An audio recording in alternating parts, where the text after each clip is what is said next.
Le président américain a appelé à une sortie ordonnée de la Grande-Bretagne de l'Union européenne, mais aussi à un renforcement des liens entre l'Europe et l'OTAN face aux défis du terrorisme et à la menace russe. Même si le secrétaire général de l'Alliance Atlantique s'en défend, il y a de quoi alimenter les rumeurs d'une nouvelle guerre froide. Frank Rauschendorf. À l'ouverture du sommet de l'OTAN à Varsovie, l'Alliance s'est montrée d'humeur à dialoguer avec la Russie. Et pourtant, ces projets concrets envoient un signal bien différent.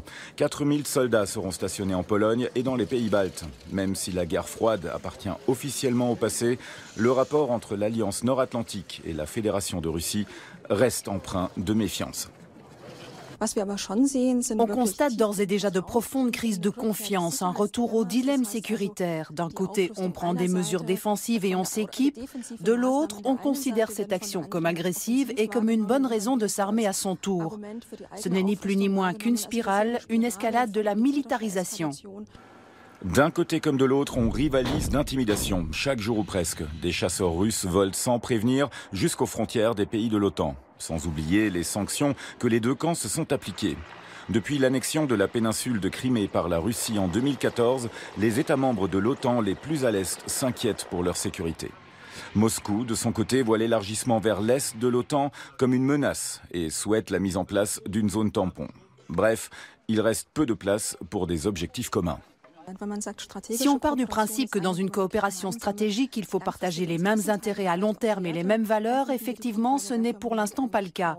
On a toutefois connu beaucoup de situations dans lesquelles les deux parties réussissent à coopérer de manière pragmatique, mais il ne faut plus s'attendre à ce que cette coopération pragmatique débouche sur une relation de confiance et sur une vision stratégique de la relation.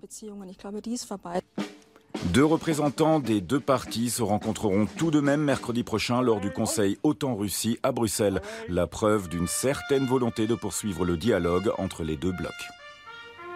Et entre l'Est et l'Ouest, c'est aussi une bataille d'un tout autre genre qui se joue depuis septembre dernier et menée officiellement une initiative pour la guerre de l'information contre la Russie. L'objectif, lutter contre les campagnes de désinformation menées par le Kremlin et qui sont devenues de plus en plus virulentes, notamment depuis la guerre en Ukraine et les sanctions décidées par l'Union européenne après l'annexion de la Crimée. Reportage à Bruxelles sur cette équipe de communication très secrète, Johanna Hochstein et Antje Stahlschmidt. On les a baptisés les pourfendeurs de mythes. Ils sont 10, presque tous russophones. C'est ici que ces experts européens scrutent les informations venues de Russie. Ils préfèrent rester discrets, officiellement pour ne pas jeter de l'huile sur le feu, par peur de représailles de la part de Moscou peut-être aussi.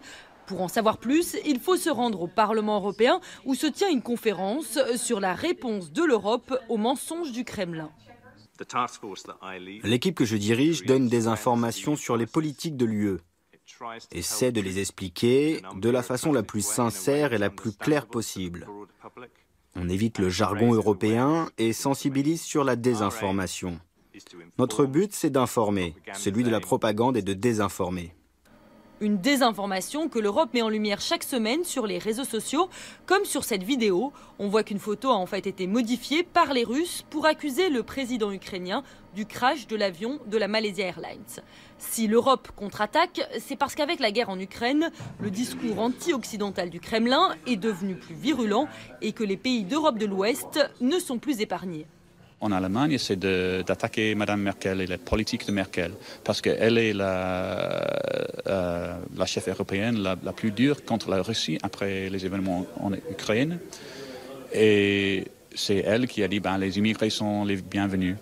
Alors, ce qui se passe très souvent dans la propagande russe, ils créent ou ils amplifient des histoires qui comptent les problèmes qu'ont créé les nouveaux arrivés, pour dire que voilà, c'est la faute de Mme Merkel qui a invité les violeurs et les cambrioleurs. Mais c'est un peu le combat de David contre Goliath. Côté européen, une équipe réduite, pas de budget. Côté russe, des moyens financiers colossaux. La Russie dépense pour Russia Today et Sputnik, dans les différentes langues, environ 600 millions d'euros par an. Nous, l'Union européenne, nous considérons que les médias sont indépendants. Si la réponse de l'Europe est aussi timide, c'est aussi parce que les États membres sont divisés sur l'attitude à adopter vis-à-vis de la Russie.